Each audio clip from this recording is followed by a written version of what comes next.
अंकुर play school Rajouri ने BSF के सहयोग कन्नै स्कूल कंपलैक्स चिल्ड्रनस डे मनाया। समारोह च देश भगती के गीतें, लोक गीतें ते सांस्कृतिक कार्यक्रमें राहें भारत के पहले प्रधानमंत्री पंडित जवाहर लाल नेहरू की उनके जन्म दिहाड़े उपर श्रद्धांजलि भेंट की गई। पुंछ जिले च LOC के कोल बसे के ग्रां देरियां च नवे बने दे नवग्रह मंदिर च मूर्तियां स्थापना ताईं इन्हें दिनें कई धार्मिक अनुष्ठान कराए जा रहे हैं। इन्हें धार्मिक अनुष्ठानें च बड़ी गिनतरी च बडले थमां रातीं धोड़ी श्रद्धालु हिस्सा लै रहे हैं। बाबा बीरम शाह गुरु गद्दी बनपुरी सुंदर बनी दे गुरु बाबा कंशीगिरी हुंदे आसेआ कराए जा रहे जग भागवत कथा ते कीर्तन दरबार की रौनक दिखदे गै बनदी है। अखिल भारतीय विद्यार्थी परिषद की कठुआ इकाई के सदस्यों कॉलेज रोड कठुआ उपर जम्मू कश्मीर पुलिस खिलाफ प्रदर्शन किया। प्रदर्शनकारियों का गलाना है जो जम्मू च उनके साथी शांतिपूर्ण ढंगे कन्नै प्रदर्शन करा करते हैं तो सरकार आसिया 50,000 नौकरियां देने के वादे की पूरा करने की मांग करा करते हैं जे उनके ऊपर जम्मू कश्मीर पुलिस ने लाठीचार्ज किया। साड़ी JKP ने उनके पर लाठियां बरसाइया, उन्हें की बुरी तरह घायल किया। तो मैं अपने लेफ्टिनेंट गवर्नर साहब की, DGP साहब की मैं प्रश्न करना चाहना कि क्या उन्हें एक जो स्टूडेंट की राइट है, क्या उनके राइट का हनन किया गया, क्या उनके पर लाठियां बरसाइया गई। अगर एहो जिहा रवैया आने वाले समय च साड़ी एडमिनिस्ट्रेशन का, साढ़े गवर्नर साहब का, साड़ी JKP का एहो जिहा रहा तो उसके बाद जिहड़ा इहदा खामियाजा वो साड़ी जम्मू कश्मीर की एडमिनिस्ट्रेशन की भुगतना पौना है। सारी डिमांड यह है कि जी लाठीचार्ज में जो लोग शामिल है उनके पर कार्रवाई की जा, सख्त तो सख्त कार्रवाई की जाए, क्योंकि गलत है स्टूडेंट पर लाठीचार्ज करना, ये बड़ा गलत है। स्टूडेंट देश का फ्यूचर होंदा तो फ्यूचर में अपने स्टूडेंट पर लाठी चार्ज करके तो ये दस अच्छा नहीं होगा, क्योंकि बच्चे अपना गल रखते हैं, कदे करते नहीं गल, जिसले करते वो मतलब कि अपनी गल रखना तो उन्हें आगे इंसाफ नहीं मिलता तो फिर गलत गल लाठी चार्ज करता, सारे देश का भविष्य। उधमपुर जिले खास करिए कशरा पंचायत के बरियाल के किसान लगातार होआ रही भारी बरखा कारण बड़ी मुश्किल च हैं। बरखा मूजब उनकी मुंजी की 80% फसल खराब हो गई है। उनकी रोजी रोटी का दारोमदार राई बाई उपर है। फसल खराब होने करी उन्हेंगी ते उनके परिवारें की रोटी दे लालेन। किसान ने सरकार अगे अपील की है जे उन्हेंगी तौलें मुआवजा दिता जा। लगातार बारिश होने कन्नै साड़ी फसल सारी खराब हुई है। असें इ'यै परेशानी कि साड़ी फसल जी खराब हुई सारी, जेह्दे कन्नै साढ़ा गुजारा चलदा हा। रुट्टी गुजारा 6 म्हीने घरै दी होंदी ही असें, ते हून बड़े बेरोजगार होई गे न। गौरमैंट कन्नै इ'यै कि साढ़ा कोई असें भी किश गौरमैंट कोला फायदा होऐ कि साढ़ी मदद करे गौरमैंट। साड़ी जेह्ड़ी इस बारी असें धान दी फसल लाई दी है जेह्ड़ी बिल्कुल ही खराब हो चुकी दी है। 3-4 दिन बारिश की वजह कन्नै बिल्कुल फसल जेह्ड़ी साड़ी खराब हो चुकी है। सारा बरियाल गांव इस वेले जिन्हें धान दी फसल लाई दी है लगभग सारी खराब हो चुकी, क्योंकि 3-4 दिन तो सारे पहले भी। अखनूर सैक्टर च जौड़ियां थमां पोठा जाने वाली सड़क की माड़ी हालत थमां लोग परेशान हैं। लोकें की सड़क की माड़ी हालत मूजब आओजाई मुश्किल पेश आवर्दी है। सड़क उपर खड्डे पे गेदे हैं जिस कारण गड्डियां की चलाने च बड़ी असुविधा होंदी है। लोकें सड़क की मरम्मत कराने की मांग की है। इस रोड का उपर एक KB स्कूल भी है जो उस उपर रोज़ छोटे बच्चे लदोई दियां गड्डियां होंदियां न। इस रोड के जगह जगह जो खड्डे न वो ज़्यादा बड़े हो गए। अगर कोई ग्रां का बीमार हो जाता है तो उसी हॉस्पिटल ही लेना हो बड़ी खस्ता हालत है रोड की। और साड़ी सरकार अगे यही अपील है कि इस रोड की जल्दी को जल्दी रिकवर किया जा। मैं तुंदे अगे सरकार अगे विनती करना कि साढ़े रोड की कंडीशन है, देखो कि हालत हुई गई इस आए दिन कोई ना कोई हादसा होंदा रौंहदा, मोटरसाइकिल स्लिप होगा, स्कूटर स्लिप होगा, 4 टायरी गड्डी नहीं चली सकती। अज को 20 साल पहले रोड बनया उसके बाद सरकार ने लेकिन ध्यान नहीं दिता।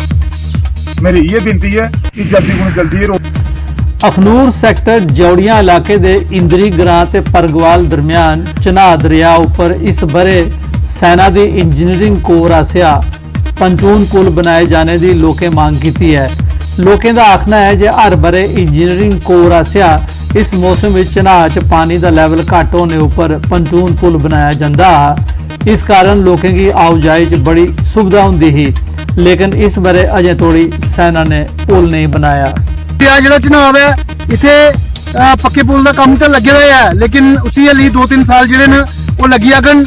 अस रिक्वेस्ट करने अस जोरदार अपील करने आर्मी वाले अगे जां प्रशासन अगे कि जेह्ड़ा इत्थे ट्यूबे वाला पुल हर साल बनाया जाता है वो इस बार भी जेह्ड़ा है वो जल्द कोला जल्द 1-2 दिन च काम शुरू किया जा। पूरा दिन वेस्ट होंदा है, टाइम जेह्ड़ा है नहीं होंदा कि ऐसे केईं बारी ऐसा भी होंदा कि 200 रुपया बंदे कोल खर्चे नहीं जेब विच होंदा, उन्हें कि'यां जाना पार, ओह्दे लेई जेह्ड़ी है बड़ी परेशानी है।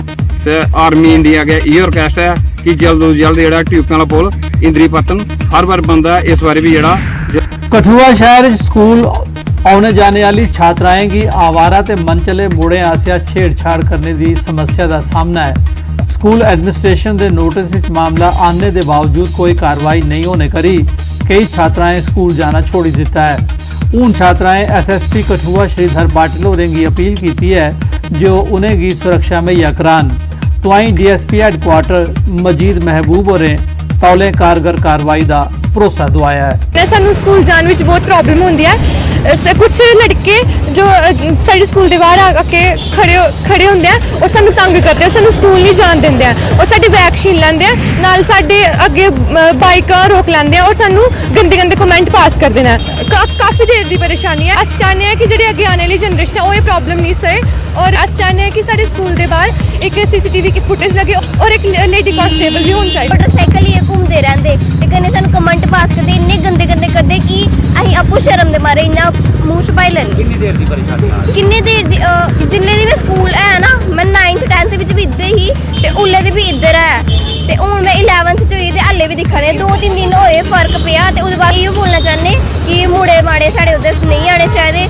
कोई मोटरसाइकिल मोटरसाइकिल वगैरह कोई नहीं लेने चाहिए, बस उधर मुड़े खड़ोने ही नहीं चाहिए, जेह्ड़े झुंड बनाए खड़ोते वो भी नहीं खड़ोने चाहिए ते एक CCTV कैमरा लगना चाहिए। एडमिनिस्ट्रेशन की अपनी अक्खां खोलनियां पौनियां, साढ़े पुलिस प्रशासन की अपनी अक्खां खोलनी पौनियां, फिर जाइए ये चीज़ लागू हो सकती है। और मैं अपने कठुआ वासियों कन्नै भी अपील करगा कि पूरे कठुआ वासियों कन्नै अगर तुहाडे सामने कोई ऐसी गल होंदी है तो अस अपनी अक्खां बंद करिए उधरों जाइए नहीं, अस उस चीज़ की रोकने च अपना प्रयास करिए, उन्हें बच्चे की समझाइए।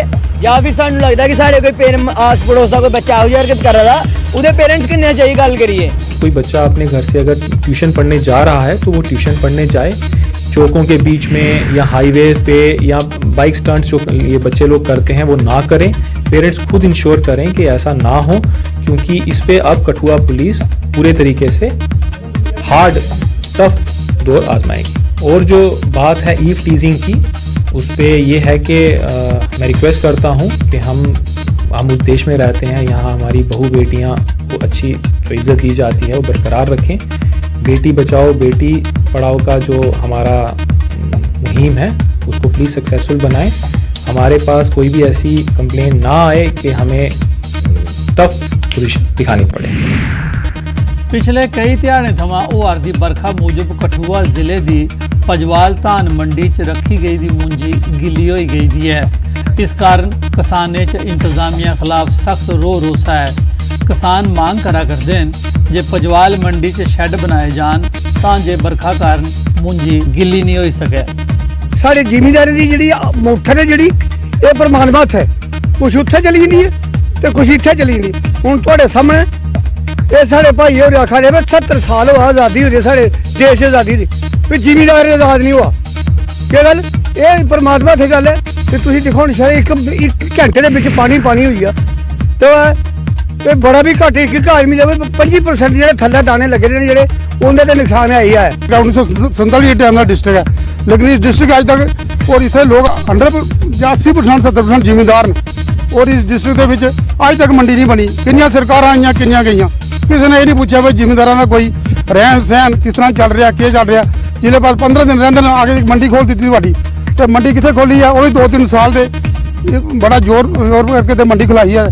तो मंडी उत्थे खुलती है जिथे पानी का कोई निकास का साधन ना हो। मंडी च जी दाना खराब होया, इसका कौन जिम्मेवार होगा?